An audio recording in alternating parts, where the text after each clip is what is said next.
The graying hair made her invisible. That was exactly the point. Margaret Walsh arrived for the night shift at 11:38 p.m. on a Tuesday in March, her sensible shoes making no sound on the polished floor of Seattle General's classified veteran rehabilitation wing.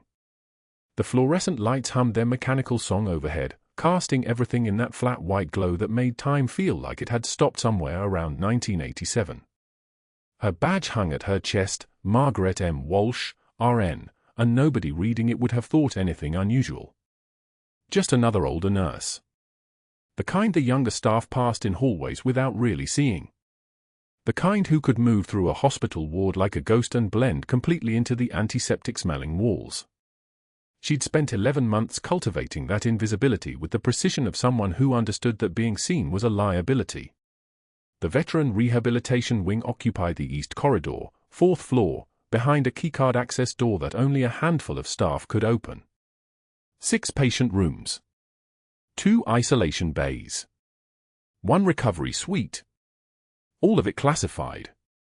All of it carefully monitored.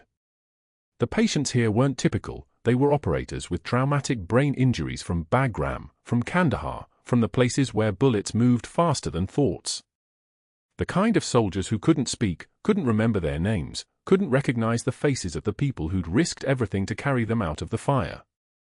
They were broken in ways that didn't show on X-rays. Margaret had worked in places like this before. Places where secrecy wasn't paranoia, it was protocol.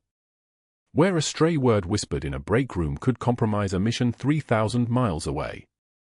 She knew how to navigate those spaces. How to watch without seeming to look. How to listen to conversations in supply closets and hallways and understand exactly what was happening beneath the surface of things. Dr. Pierce appeared in the hallway at 12:03 a.m., moving with the kind of unhurried confidence that came from never being questioned.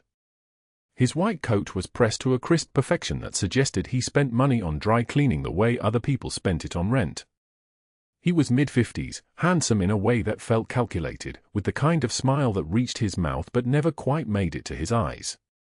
When he moved through the ward, the younger residents, the fresh-faced ones who'd never seen combat, never held someone's hand while blood ran onto their scrubs, they stepped back and deferred. Not because he demanded respect. Because he carried himself like someone who expected it as naturally as breathing. Margaret watched him from the medication cart, her hands moving with mechanical precision as she organized the nights for drips. She didn't stare. She'd learned long ago that the trick to invisibility wasn't being forgettable, it was being too mundane to focus on. Too ordinary to matter. She saw the way his jaw tightened when a resident asked a question he'd apparently already answered. Saw the way his fingers drummed against his thigh when he had to wait for anything. Saw the subtle power dynamics shift in his presence like iron filings responding to a magnet. Stage 1 villain, she thought. Competent. Dangerous because he knew exactly how much he could get away with. Room for 47 was at the far end of the corridor, the last door before the wing curved away toward the stairwell. The patient inside was a man in his late 20s, broad-shouldered, muscular in the way that came from years of tactical training. His eyes tracked movement sometimes, responded to sounds, but his mouth never opened. Whatever explosion or blast or impact had rewired his brain had taken his voice along with it. The chart said his name was Marcus. The chart said he'd been a communication specialist with 3rd Battalion, 5th Marines, a dark horse. The chart said he'd been found in Jolan District 362 days ago and hadn't spoken a word since. Margaret stepped into the room and closed the door quietly behind her. The monitors beeped in their steady rhythm, heart rate hovering around 68, oxygen saturation holding at 98%. She checked the foresight on his left arm, making sure the tape was secure, the fluid flowing at the correct rate. Her hands moved with the kind of steady assurance that comes from having done this thousands of times. Not in civilian hospitals. Not in places like Seattle General. In field stations. In forward operating bases. In tents where the power came from generators and the walls were canvas and you could hear mortars landing 5 kilometers away. As she adjusted the 4 bag, the patient's eyes tracked her movement. Found her face. Made contact. She froze, not visibly, not in any way that would show if someone had been watching. But inside, everything stopped. She knew those eyes. Knew the shape of the scar on his left cheekbone, the way his jaw clenched when he was processing information. She'd seen him 3 years ago on a rooftop in Helmand Province, his radio crackling with intel while she moved 2 wounded operators across open ground with machine gun fire tracking their movement like deadly fingers. Then she saw the tattoo on his forearm.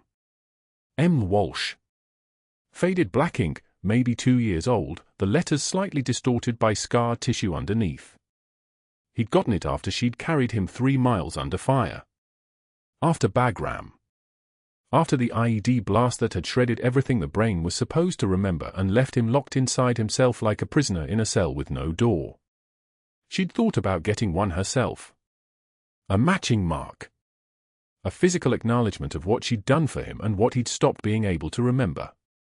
"You're doing well tonight, Marcus," she said quietly. Her voice was soft, the kind of voice that made people forget what you'd just said the moment you said it. The accent was flattened, stripped of any regional markers, a voice designed to disappear into the white noise of a hospital ward. "Your numbers are strong." He stared at her. Not with recognition. Not with anything but the blank intensity of someone trying to make sense of a face that his damaged brain couldn't process into meaning.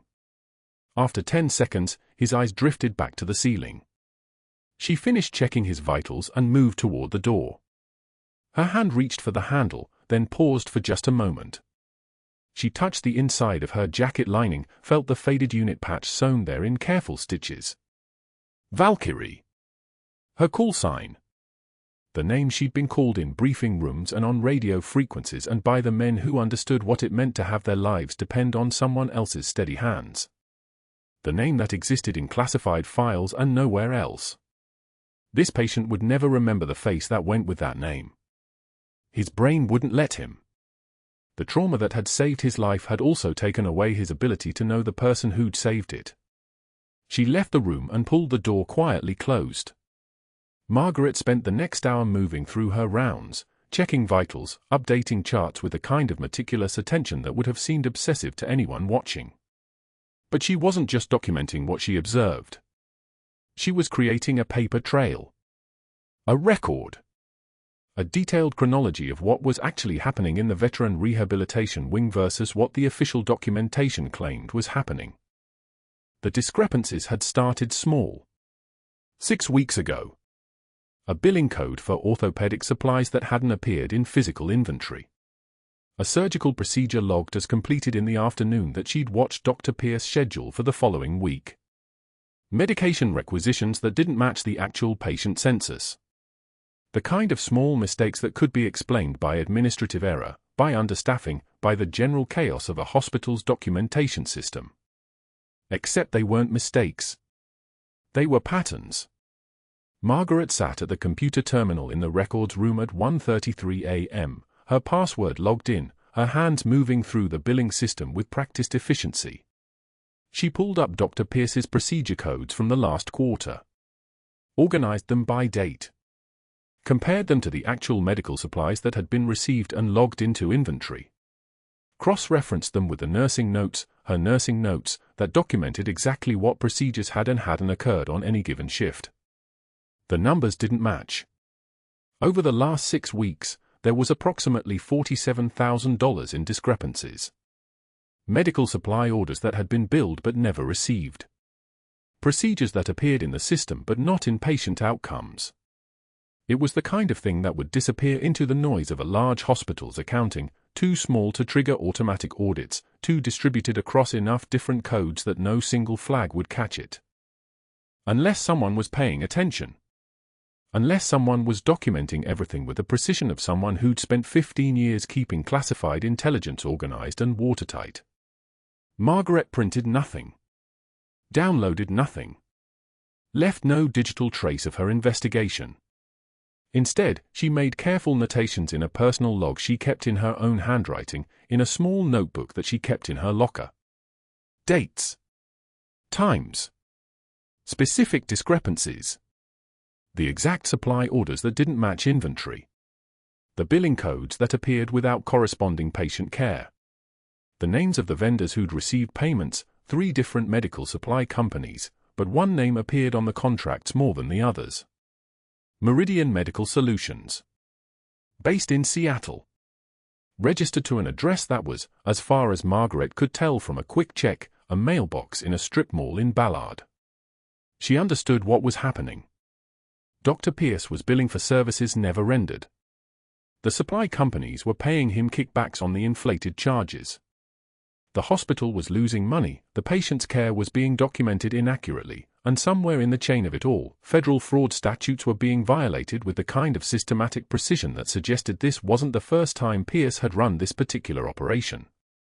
And Margaret, with her meticulous charting and her obsessive attention to detail and her inability to look the other way when something was broken, was creating the exact documentation he couldn't afford to exist. The fluorescent lights buzzed overhead as she closed the medical record system and locked the terminal. Her shift still had 4 hours to go. She'd return to her rounds, check vitals, administer medications, maintain the invisible presence that kept her unnoticed and unthreatened. But now she was also something else. A witness. A problem. A threat to a system that had been working perfectly until someone started paying attention to the details. At 2:17 a.m., as Margaret was checking the foresight on the patient in room 445, Dr. Pierce walked past the doorway and glanced inside. Their eyes met for just a fraction of a second. Long enough for her to see that his jaw had tightened slightly. Long enough for her to wonder if he'd noticed her access to the billing system. Long enough for her to understand that everything was about to change.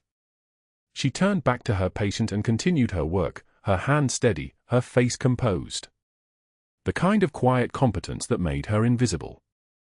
The kind of invisibility that was about to become very, very dangerous. Room 447 smelled like antiseptic and something else, the faint copper trace of blood under bandages, the particular staleness of a space where pain lives. Margaret stood beside the bed, guiding Corporal Rourke's left arm through a slow arc of physical therapy. His shoulder had frozen at 73 degrees of abduction. 20 more degrees and he'd regain functional range. She moved his arm with the kind of mechanical precision that came from 18 years of knowing exactly how damaged tissue responds to pressure, angle, time. The corporal's mother sat in the chair by the window, her hands folded in her lap. His sister occupied the second chair, scrolling her phone with the practiced detachment of someone who'd learned to manage hospital visits like appointments she had to keep. Neither of them spoke. The mother watched Margaret's hands with the intensity of someone trying to memorize how healing looked. Margaret didn't see Dr. Pierce enter. She felt the air pressure change first, the way it does when someone steps through a doorway with the certainty that the room belongs to them now. His presence moved like a predator's, claiming space with each breath. "Nurse Walsh," he said. His voice carried the kind of edge that was meant to cut. "Explain why you're here 3 hours past your scheduled shift." Margaret completed the movement. She lowered the corporal's arm gently, her touch steady as surgical steel. Only then did she turn. Her eyes met Pierce's for exactly 1 second, long enough for him to see there was nothing in them to grab hold of. "The patient needed," she began. "The patient needed you to follow protocol," Pierce interrupted, stepping closer. He was tall enough to create shadow where Margaret stood. He was banking on that. Most people flinched from shadow. Not play hero. Margaret said nothing. Her jaw had tightened, just slightly, a small muscle contraction that anyone trained in reading human anatomy could identify as the beginning of a clench. She let it show. Let him see that he'd landed something.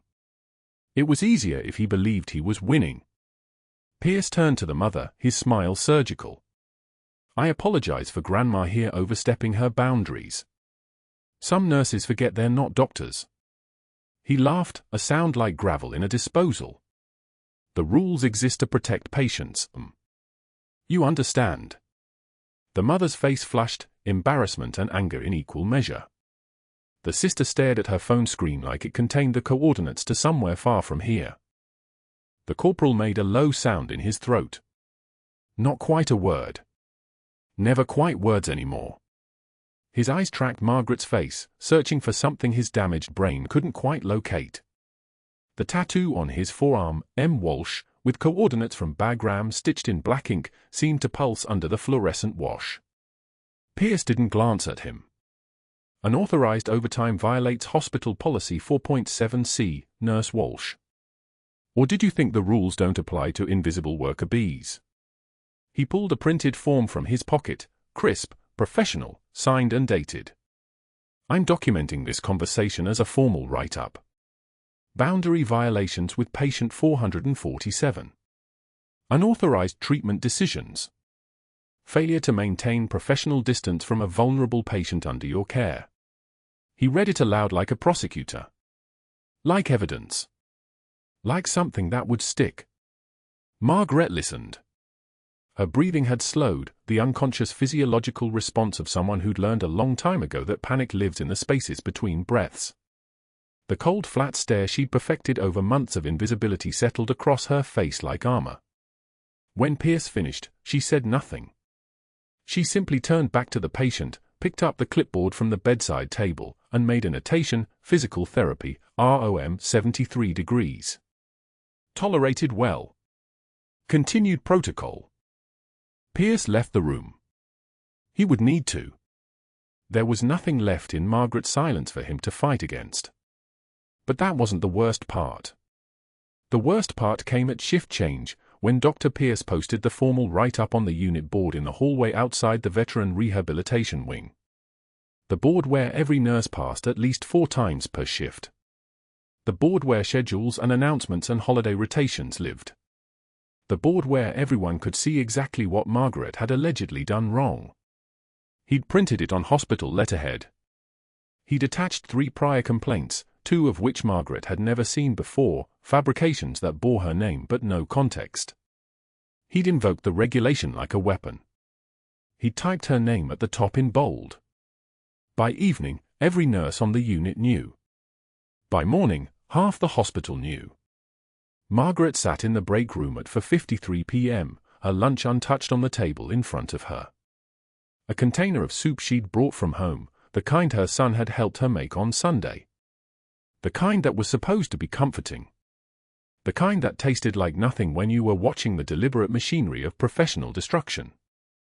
3 younger nurses entered, Yates, with the blonde ponytail and the resentment of someone who'd expected to be promoted, Chen, who was still building her reputation in the department, and Morrison, who'd been friendly enough to Margaret back when being friendly didn't cost anything.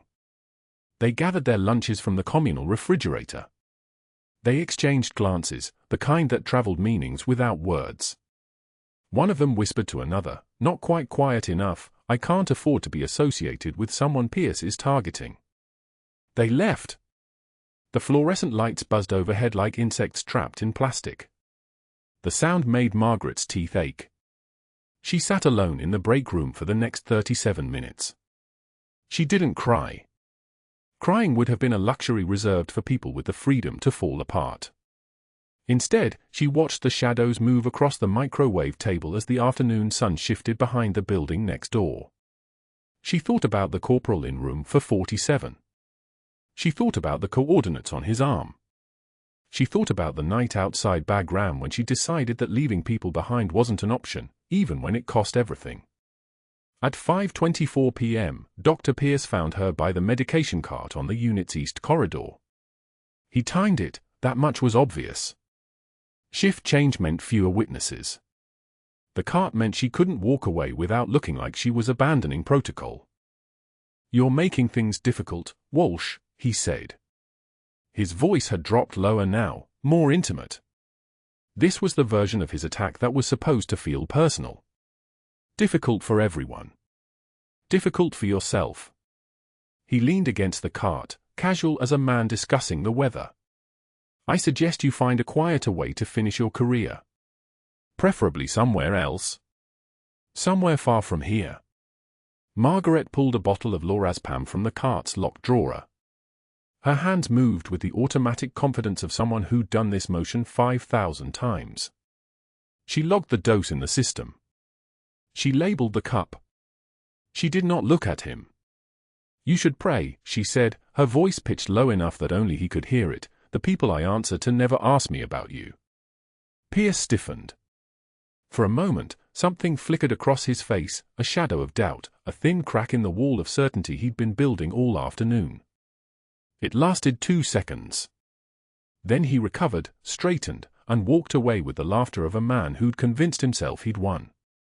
Margaret turned and continued down the corridor toward room for 47. Her hands were steady. The ice-cold fury in her chest burned like a pilot light, contained, precise, absolute. She could feel it there, that old familiar state of controlled rage that came from years of training soldiers to survive the unsurvivable. The kind of fury that didn't show. The kind that waited. She had been invisible for 11 months. Tomorrow, she would remain invisible. But something in the way she moved had changed. Something in the air pressure around her had shifted. The predator wasn't hunting anymore. The predator was preparing.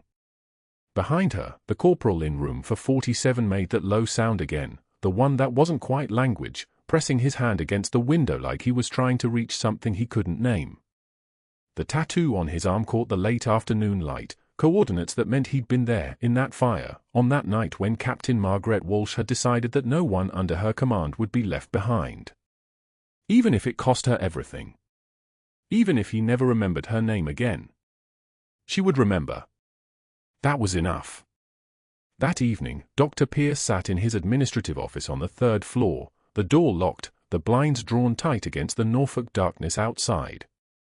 His fingers moved across the keyboard with the precision of someone accustomed to building cases, not medical cases, but legal ones.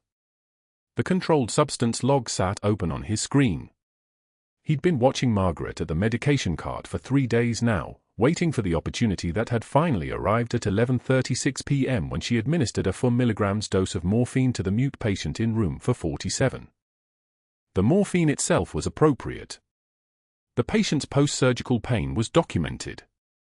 But the way she'd administered it, slowly, carefully, speaking to the unconscious man as if he could hear her, had given Dr. Pierce exactly what he needed. He opened a new complaint form. His fingers moved faster now, the words taking shape with bureaucratic precision, failure to properly log controlled substances. Morphine administered without attending physician present. Pattern of unauthorized independent decision-making regarding medication protocols. It was technically accurate. It was also technically a lie. Margaret had documented everything. Her nursing credentials were flawless. But credentials could be made to look questionable if you had the right language, the right regulations, the right tone of administrative concern. He pulled up hospital regulation for .7c on a second window. The regulation was vague enough to weaponize. It required physician supervision of all medication administration in the rehabilitation wing, a regulation that existed primarily because of the classified nature of the unit. Most nurses followed it in spirit. Margaret was following it in fact. But Dr. Pierce was about to argue that the distinction didn't matter. He typed, "Nurse Walsh has demonstrated a pattern of operating outside established protocols. While her nursing credentials are current, her behavior in this unit suggests she may not understand the chain of command necessary for working in a classified environment. Recommend immediate suspension pending investigation into all medications she has administered in the past 90 days. The complaint was a masterpiece of institutional suffocation. Not angry. Not personal. Just deeply, bureaucratically concerned. He saved it to his secure folder and then opened his email to the hospital's legal department. Margaret Walsh was about to discover that you couldn't fight policy with competence. That same evening, on the 4th floor of the administration building, Dr. Pierce sat across from Richard Bancroft, the hospital's senior attorney, a man with silver hair and the kind of tailored suit that cost more than a month of staff nurse salary. The conference table between them was polished walnut. Everything in this room was designed to intimidate. "I'm concerned about a pattern," Dr. Pierce began, sliding the complaint across the table. "This nurse, Margaret Walsh, has been working the classified unit for 11 months. Her performance file appears clean on the surface, but I've begun to document some concerning behaviors." Bancroft adjusted his glasses and began reading. His expression didn't change. These things never did. What kind of behaviors? Boundary violations with patients. Unauthorized overtime. And most importantly, medication administration outside proper protocol. Dr. Pierce leaned back in his chair, the picture of professional gravity. I've already filed one formal complaint about the boundary violations. This is a second, distinct issue. If we can establish a pattern, 3 separate incidents across different categories, we have grounds for termination without severance, and without the legal exposure we'd face if we fired her for a single incident. Bancroft set down the complaint. You want to build a case. I want to protect the hospital. And I want to protect our patients. Someone operating outside protocol in a classified unit is a liability we can't afford. The attorney stood and walked to the window, looking out over Norfolk's industrial waterfront. The rain had started again, the kind of cold November rain that made everything look industrial and harsh. 3 separate incidents. Different categories. Documented concerns, not personal accusations. We can work with that. I can provide additional documentation, Dr. Pierce said quietly. I've been keeping detailed notes. Bancroft turned back, and for the first time, Dr. Pierce saw something flicker across the attorney's face. Not approval exactly. Something colder than that. Recognition, maybe, of a man who understood how institutions worked. How detailed? Very detailed. By the following Tuesday, Dr. Pierce's file on Margaret Walsh had grown to 17 pages.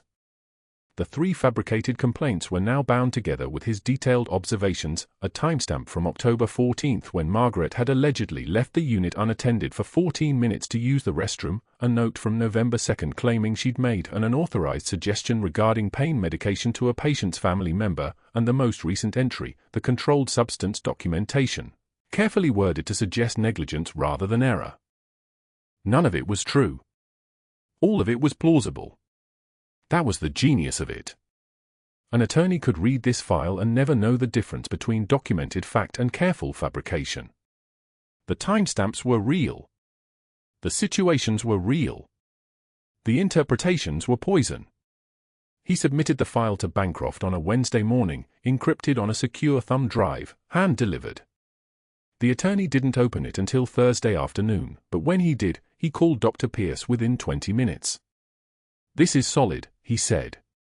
You've got 3 distinct incidents across different operational categories. If she's been warned about the boundary violations, we can argue willful disregard of policy. The medication log issue gives us a potential HIPAA concern, which escalates the severity. And these dated observations create a paper trail. We can move forward. How long? Dr. Pierce asked. 2 weeks. 3 at most. I'll need to coordinate with HR, but the groundwork is here. Good work, Doctor. Dr. Pierce hung up the phone and felt something unfamiliar settle in his chest. Not regret. Not exactly satisfaction. Just the cold, clean feeling of a plan executing perfectly. Margaret Walsh had made a single mistake. She'd helped a patient when she shouldn't have. She'd revealed her competence at exactly the moment when her competence became a threat. Now the institution would grind her up, one bureaucratic motion at a time, and there was nothing she could do about it because the system had been designed by people far smarter than she was. Or so he believed. What he didn't know was that the hospital's IT infrastructure was being monitored by a man named Marcus Chen, a systems administrator in the basement server room who wore a Navy veteran's tattoo on his forearm and who had spent 3 years as a communications officer with SEAL Team 3 before shrapnel in his left knee forced a medical discharge. Chen's job was to maintain hospital security. His real attention, the part that still carried the weight of operational awareness, had been drawn to Dr. Pierce exactly 43 days earlier when the doctor had first tried to access the rehabilitation wing security footage system using someone else's credentials. The attempt had failed. Hospital firewalls were sophisticated. But the attempt had registered, and Chen had flagged it as a suspicious anomaly in his logs. He'd been watching Dr. Pierce's network activity ever since, not closely enough to constitute an investigation, just carefully enough to notice patterns. 3 days ago, Dr. Pierce had attempted to delete footage from the rehabilitation wing's eastern corridor, the access hallway that connected the patient rooms to the medication storage area. The deletion had failed because Chen's backup protocols automatically preserved all archived video. But the deletion attempt itself was a red flag that made Chen sit up straighter in his chair. Now, on a Thursday afternoon when the rain was falling hard enough to drum against the basement windows like Morse code, Chen was reviewing the logs from the past 48 hours when he saw something that made him reach for his secure phone. Dr. Pierce had accessed the rehabilitation wing security system 3 times in the past 2 days. Each time, he'd attempted to navigate to archived footage. Each time, the system had recorded his failed access attempts and the exact timestamps and locations he'd tried to view. The pattern was unmistakable to someone who understood surveillance systems. Dr. Pierce was trying to erase evidence. He was being methodical about it. He was also being spectacularly unsuccessful because he didn't understand that a Navy-trained systems administrator had built redundancies into the hospital's digital infrastructure specifically because he'd learned in Baghdad what happened when you didn't. Chen created a secure backup of every file Dr. Pierce had attempted to access. He encrypted it with a 256-bit algorithm. Then he made a decision that had nothing to do with his job description and everything to do with a code of conduct that transcended civilian employment. He picked up his phone and called a number he'd memorized years ago but never used. A woman answered on the 4th ring. Yes? This is Chen. Systems. We have a potential security breach in the classified unit. You're going to want to know about it. There was a pause. Then, send everything you have. Encrypted. Already prepared. The call ended. Chen sat in his basement office, surrounded by the hum of servers and the smell of ozone and cooling fans, and allowed himself a small, grim smile. He'd spent 3 years learning to recognize threats. Some lessons didn't fade, even when you left the service. Meanwhile, Margaret continued her night shifts like a woman moving through water, aware of Dr. Pierce's presence in ways that went beyond sight. She'd been trained to detect surveillance. She knew the feeling of being watched, the weight of attention, the slight electromagnetic hum of someone's focus. He was always there now. In the hallway outside room for 47 when she administered medications. At the nurse's station when she charted. Standing in the corner of the break room when she sat alone because no one else would sit with her anymore. She documented everything with even greater precision than before. Every medication, every dosage, every time notation. Her charting became a legal document in its own right, each entry a small fortress of fact that Dr. Pierce couldn't touch. But she could feel the net tightening. The way he smiled when he saw her. The way he lingered when making his observations. He was building something. She could feel the structure of it, even if she couldn't see all the pieces yet. The mute patient in room for 47, Corporal Rourke, according to the chart, though the name meant nothing to him anymore, was recovering well from his surgery. His oxygen saturation remained stable. His pain levels were manageable. But Margaret noticed that he watched her when she came to care for him, his grey eyes tracking her movements with an intensity that suggested memory, or the ghost of memory, trying to form itself from the neural wreckage of his traumatic brain injury. One night, while she changed his fluids, he reached out and touched the edge of her jacket. His fingers traced along the inside seam where the faded unit patch was sewn, hidden beneath the fabric. He couldn't speak, but his eyes asked a question that Margaret couldn't answer without destroying everything. She squeezed his hand once and moved on to check his monitor. 2 days passed. Margaret moved through her shift like a ghost, checking vitals, documenting patient notes, existing but not existing. The classification badge hung under her scrubs. The faded unit patch was still sewn into the lining of her jacket, hanging in her locker, a reminder of a life that felt 10,000 miles away. Room for 47. The mute patient. Rourke. His monitor showed stable vitals at 2:34 a.m. when Margaret checked on him during her rounds. Oxygen saturation 96%. Heart rate steady. He was sleeping, his breathing even and controlled. She adjusted his blanket. She didn't touch his shoulder. She couldn't afford tenderness, not with Dr. Pierce watching, not with everything fragile and suspended. The alarm sounded at 2:38 a.m. One long, piercing note. Then the secondary alarm. Then the overhead speaker crackled. Code blue, room for 47. Code blue, for 47. Margaret was already moving. She knew room for 47 the way a sniper knows her rifle, every detail, every angle, every possible failure point. She was through the double doors before the first resident hit the call button, before the crash cart rounded the corner, before anyone else understood that the world had just changed its speed. Rourke's oxygen saturation was 68. Dropping. His chest rose and fell, but the movement was wrong, shallow, desperate, asymmetrical. The left side of his ribcage wasn't moving at all. His skin was going grey-blue, the color of concrete. His lips were already pale.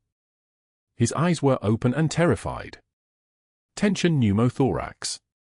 She knew it the way pain is knowledge, immediate, absolute, undeniable. Dr. Pierce arrived like a storm front, his white coat flapping, his voice already loud. "What do we have?" "Someone talk to me." "Acute respiratory distress," a resident said, panic tight in his voice. Oxygen sat dropped from 96 to 68 in under 2 minutes. "Start bagging," Dr. Pierce ordered. "Get me an intubation tray. We're going for emergent airway management." "No." "Wrong. Completely wrong." Margaret was already at the bedside. Her hands moved on their own, the kind of hands that had done this before in dust and blood and the roar of helicopters. She was reaching for the equipment without conscious thought, muscle memory that lived deeper than thought, deeper than fear. "Doctor," she said, her voice dropping into a register she didn't use in this place. Asymmetrical chest movement. Unilateral breath sounds absent. Tracheal deviation. "This is tension pneumothorax." Dr. Pierce's face tightened. "I'll handle this, nurse. Get the intubation." "He'll arrest if you intubate," Margaret said. It wasn't a request. It was a statement of fact, delivered with the absolute certainty of someone who had seen the worst and survived it. "The positive pressure will collapse the other lung. You need decompression. Now." Rourke's saturation was 62 now. 58, his skin had taken on a waxy quality, the grey-blue deepening toward purple. His mouth opened and closed like a fish drowning in air. Dr. Pierce opened his mouth. He didn't understand what was happening, didn't understand the voice that had just spoken to him, didn't understand that he was standing next to someone who had done this in the dark with nothing but a field dressing kit and the knowledge that 3 men's lives depended on her hands being steady. Margaret was already moving to the supply cart. She didn't wait for permission. She didn't ask. She grabbed the 14-gauge angiocath needle, the kind you used when you had maybe 60 seconds to prevent cardiac arrest, the kind that felt impossibly thin in your hand until you understood that thin was all you needed. Second intercostal space. Midclavicular line. This was anatomy she could navigate in her sleep, in the dark, with rounds from automatic weapon snapping overhead and the smell of diesel and burning metal filling her lungs. She found the space between his ribs. Her fingers mapped the location with clinical precision, the way a pianist finds keys in the dark. No hesitation. No trembling. Just the muscle memory of someone who had held lives together with these same hands. "What are you doing?" Dr. Pierce's voice had gone strange, high-pitched.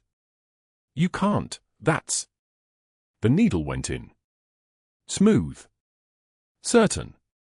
There was a single second where the resistance changed, just a fraction, just the difference between bone and space, and then the needle found the pneumothorax. The hiss of air escaping was like a held breath released. Like pressure breaking. Like redemption taking its first breath. The sound cut through the room. Everyone heard it. Everyone understood that something had just shifted, something had just gone from impossible to simple. Rourke gasped. His color changed in real time. Grey-blue to mottled to pink.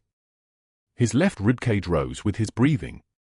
His oxygen saturation began to climb. 70. 75. 80. I need a chest tube, Margaret said, her voice still that deeper register, the voice of someone who knew what came next. 14 French. Now. A resident moved. Not because Margaret asked. Because she commanded, and command was something that couldn't be disobeyed. 85%. 88. 92. Rourke's eyes found hers. For the first time in months, maybe since his injury at Bagram, there was awareness there. There was recognition. Not of her face, but of presence. Of someone who understood. Of someone who had done this before and done it right. His lips moved. No sound came, but the shape was there. The attempt. The gratitude that had no words because he was a man with no words, living in a body that had been broken by explosions and bullets and the weight of other people's lives. Margaret didn't look at Dr. Pierce. She knew his face would be white, then red. She knew his hands would be shaking. She knew the moment of incompetence would bloom across his features like rot, because he had just watched someone do in 30 seconds what he had been trying to accomplish with protocols and procedure and the weight of a medical license. She threaded the chest tube with the same precision. The resident assisted, the others stepped back. Everything that needed to happen was happening. The patient was stable. The crisis had converted from catastrophe to management in the span of a held breath. Oxygen saturation 94% and holding. Heart rate normalizing. Color healthy. Breathing synchronized and steady. I need someone to call interventional radiology, Margaret said quietly. We need follow-up imaging. And someone should notify his next of kin at his stable. Dr. Pierce stepped backward. Then backward again. His mouth was moving but no sound came out. He looked like a man watching his entire world shift on its axis. You just performed a procedure outside your scope of practice, he finally said. His voice was shaking. Thin. Barely holding together. That is grounds for immediate termination and board review. Margaret didn't look at him. She was washing her hands at the bedside sink, the antiseptic smell rising with the warm water. The ritual was calming. The ritual was real.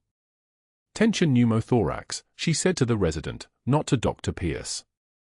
He needed immediate decompression or he would have arrested in 60 seconds. You recognized the signs. You responded appropriately. That's what we do here. She turned. Now she looked at Dr. Pierce, and her eyes were the color of winter concrete. Flat. Cold. Holding nothing but clarity. I'm going on break, she said. I need some coffee. Black. Strong. Then I'll be back for the paperwork. Dr. Pierce made a sound. Not words. Not quite rage. Something between choking and fury, the sound of a man realizing that he had just walked into territory he didn't understand, fighting an enemy he couldn't see. He left the room. His hands were clenched. His coat flapped behind him like broken wings. The other residents stared. The nurses stared.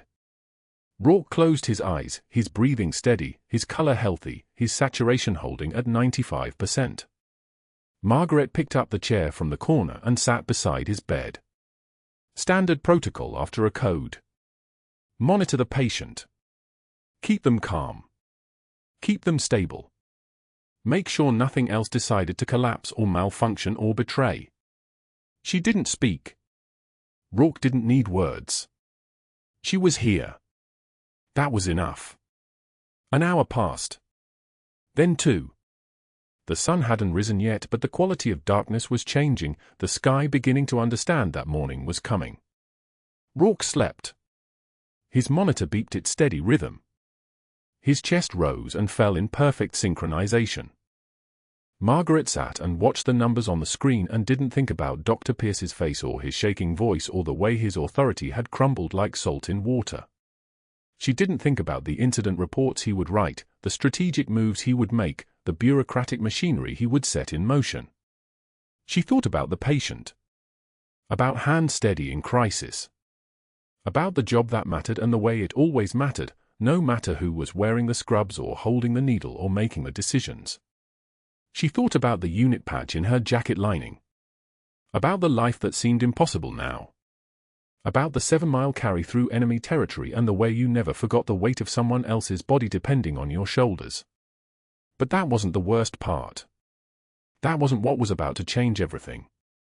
At 4:22 p.m., Margaret was called to the administrative office. No explanation. Just a message passed through a resident. The administrative office. Now. Dr. Pierce was there. The hospital attorney was there. The chief of nursing was there. And the incident report was on the table. 3 pages. Detailed. Damning. Citing Regulation 4.7c and attaching 3 prior fabricated complaints about controlled substance administration, unauthorized overtime, boundary violations. All false. All documented with dates and times that matched her shifts. All built with the precision of someone who understood how to weaponize bureaucracy. Nurse Walsh, Dr. Pierce said, his voice steady now, controlled, professional. We have documented evidence of multiple policy violations and scope of practice over each. This morning's unauthorized procedure was the final incident. We've decided to terminate your employment effective immediately. Margaret didn't feel anything. That was the strange part. She didn't feel rage or fear or injustice. She felt the absence of feeling, the way a building feels hollow after everyone has left. I understand, she said. Security will escort you from the premises. Your final paycheck will be mailed. He didn't look at her. Please surrender your badge and access card. She surrendered them. She walked out of the administrative office. She didn't cry. She didn't rage. She walked to her locker, changed out of her scrubs, and left the building with her jacket and the unit patch hidden inside its lining, folded over her arm. At home, at 3 p.m., her 14-year-old son found her at the kitchen table. Still in her scrubs. Still changed. Still staring at nothing. Mom? Why are you home early? She couldn't find words. She'd spent 14 years teaching him to be strong, to be calm, to be someone who didn't break under pressure. Now he was watching her break, watching the person he believed was unbreakable fragment into pieces he didn't know how to reassemble. I lost my job, she said finally. He sat down. He didn't speak. He just sat there, and the silence between them was the loudest thing that had ever existed. The incident report was filed at 2:53 p.m. Dr. Pierce's fingers moved across the keyboard with the precision of someone building a legal fortress, each keystroke another brick in the wall designed to entomb her career. Regulation 4.7c, scope of practice violation. He attached the 3 fabricated prior complaints that had never existed until he needed them to exist, each one dated carefully to create the illusion of a pattern. A nurse performing procedures outside her scope of practice. The language was so clean, so institutional, that it sounded almost reasonable. The hospital attorney would read it and nod. The administration would read it and approve. Nobody would ask questions because the paperwork was perfect, and perfect paperwork never lies. Security arrived at 3:15 p.m. while Margaret was still on the clock, still in her scrubs, still with 45 minutes left on her shift. The guard was polite about it. He didn't know what he was doing, just following orders from the front office. Margaret didn't resist. She didn't ask for clarification or demand a witness or insist on speaking to hospital administration. She simply stood, clipped her ID badge from her pocket, and handed it to him. Her hands were steady. Her face was blank. The other staff members watched from their stations as she walked toward the elevator, flanked by a man in a blue uniform, a woman whose composure had never cracked being erased from the unit without a single word of protest. What they didn't see was the calculation happening behind her eyes. Margaret understood exactly what was happening and why she couldn't stop it. If she revealed her true identity, if she spoke one word about her military background, about the classified operation running inside this rehabilitation wing, about the fact that she'd been monitoring foreign intelligence operatives trying to access wounded Special Forces personnel, the entire mission collapsed. Lives were endangered. Not her life. Their lives. Every soldier in that unit became vulnerable the moment her cover was blown. The Pentagon didn't care that she'd been fired. The Pentagon didn't care about hospital policy or medical boards or the politics of institutional bureaucracy. The Pentagon cared about the operation continuing undetected. And so Margaret walked out of Seattle General at 3:15 p.m., stripped of her ID, expelled from the only institution that could explain her presence, understanding that her silence was the price of security. That evening, her 14-year-old son found her at the kitchen table. The clock read 3:02 p.m., she'd been sitting there for hours, still in her scrubs, the fabric clinging to her skin like a second layer of shame that didn't belong to her. Marcus looked at her face and saw something he'd never seen before. His mother didn't cry. His mother didn't break. His mother was the strongest person he knew, the woman who lifted him onto her shoulders at 8 years old and ran, just ran, whenever he asked her to run. The tears on her cheeks looked foreign, like they belonged to someone else entirely. "Why are you home?" he asked, and she couldn't answer.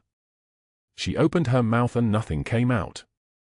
The words existed somewhere inside her, but they were classified, sealed, locked behind a door that couldn't be opened without destroying everything she'd built in the past 18 months.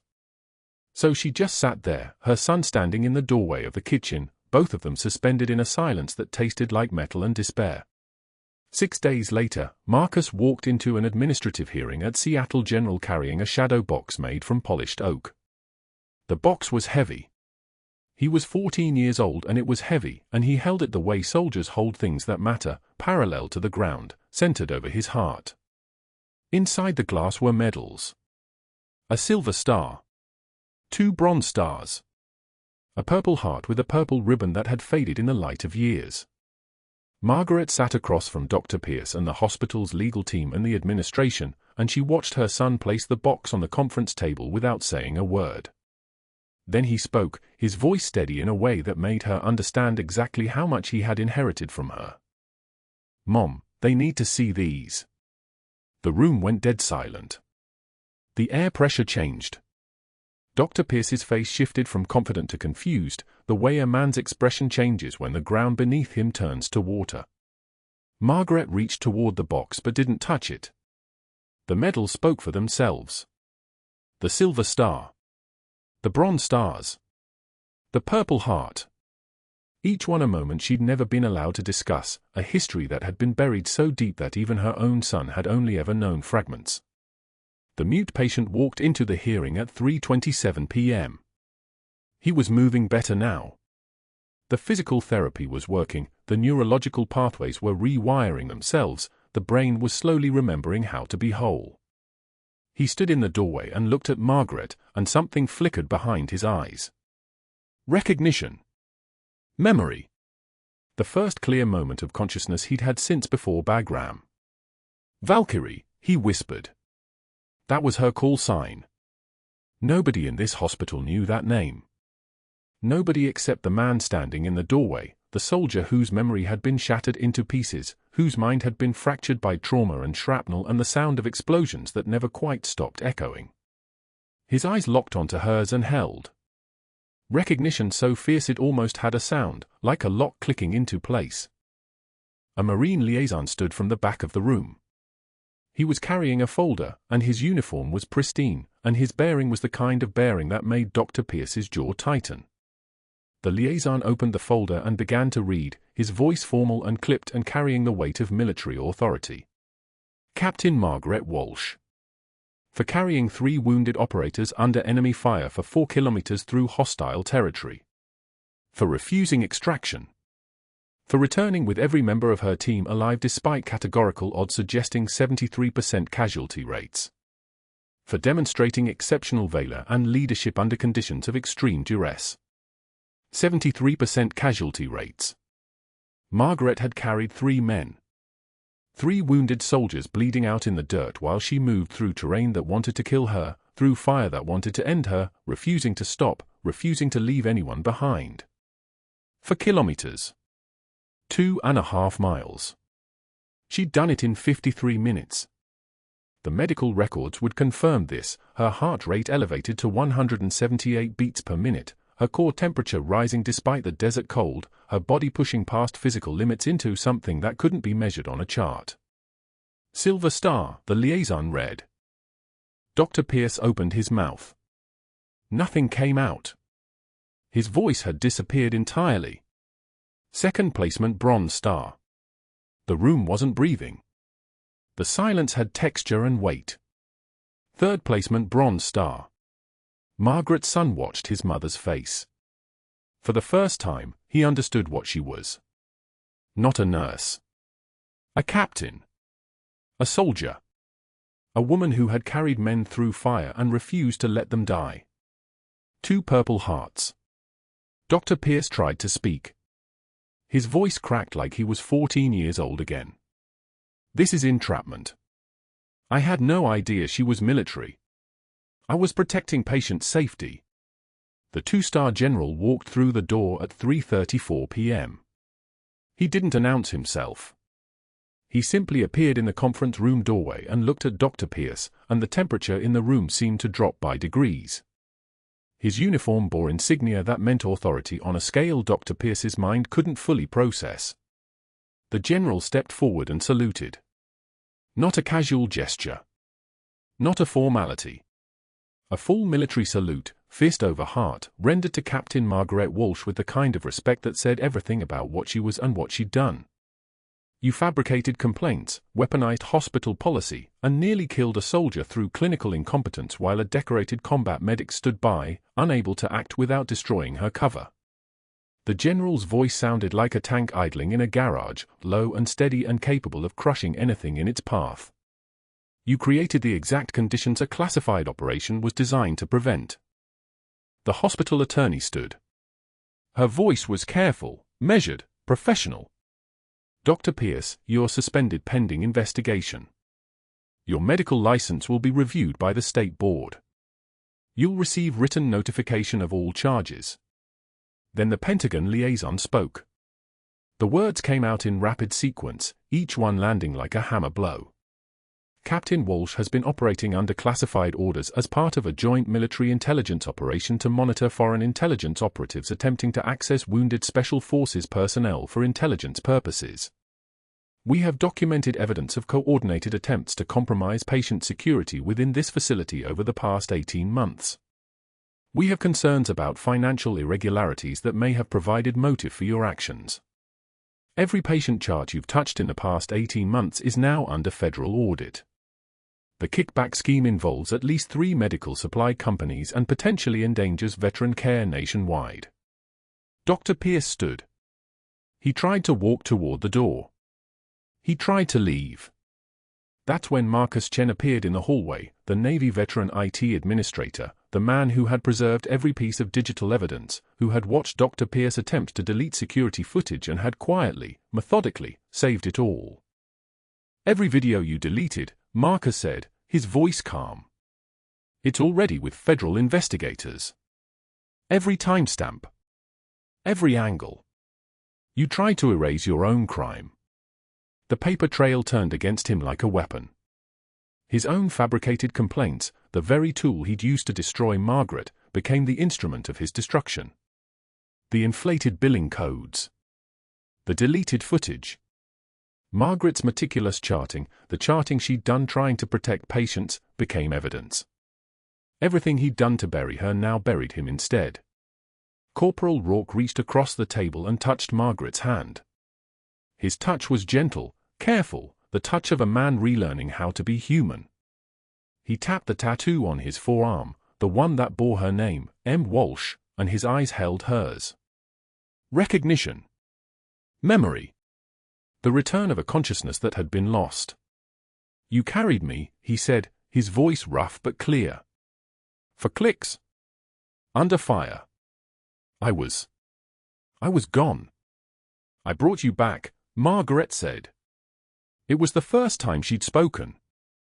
Her voice had changed. The deferential tone was gone. What remained was authority, the kind of authority that came from having walked through fire and refused to leave people behind. 3 months later, Margaret stood in her nurse's scrubs, this time by choice, continuing the work she'd been sent to do, and watched through the hospital window. Dr. Pierce loaded boxes into a medical supply van for the company that had been paying him kickbacks. His medical license was gone. His career was ash. The federal investigation was continuing. His hands shook as he lifted a box. A man erased by the very institution he'd tried to manipulate. Her son stood beside her in the hallway. Marcus had started a journal, documenting what he'd learned about his mother that day in the hearing room. Not everything. Some things remained classified. Some things belonged to a world he wasn't cleared to access. But he understood now. He understood why she came home crying that day. He understood what the medals meant. He understood that his mother was a warrior, and warriors don't speak about what they've survived. They just survive. And then they carry stethoscopes and heal people and refuse to leave soldiers behind, even when the cost is everything. Corporal Rourke joined them in the hallway, his rehabilitation continuing day by day, his memory returning in fragments and pieces. He touched the tattoo on his arm, still marveling at the clarity of recognition that had finally returned. "You carried me," he said again, as if saying it twice could fully contain the gratitude. Margaret placed her hand on his shoulder. "You would have done the same." In the break room, the nurses who had once abandoned her now nodded in respect. The unit board where her fabricated write-ups had hung now displayed a commendation from the hospital board and a letter of appreciation from the Department of Defense. Margaret clipped her ID badge onto her scrubs, a new badge, a legitimate badge, issued with full authorization, and returned to her rounds. The faded unit patch remained sewn inside her jacket lining, a talisman of a world most people would never know existed. Her mission continued in silence. Her work continued in the night shifts and the quiet moments and the hands that held dying soldiers together until they could breathe on their own. The fluorescent lights hummed their endless song. The ventilators wheezed their mechanical rhythms. And somewhere in the classified ward of Seattle General, a captain in a nurse's uniform continued watching, waiting, protecting the people who couldn't protect themselves. Sometimes the bravest warriors carry stethoscopes, not guns. If this story resonated with you, if you've ever been underestimated and proven your worth, please like this video, subscribe to the channel, and comment below. Have you ever judged someone only to find out you were dead wrong? Your stories matter.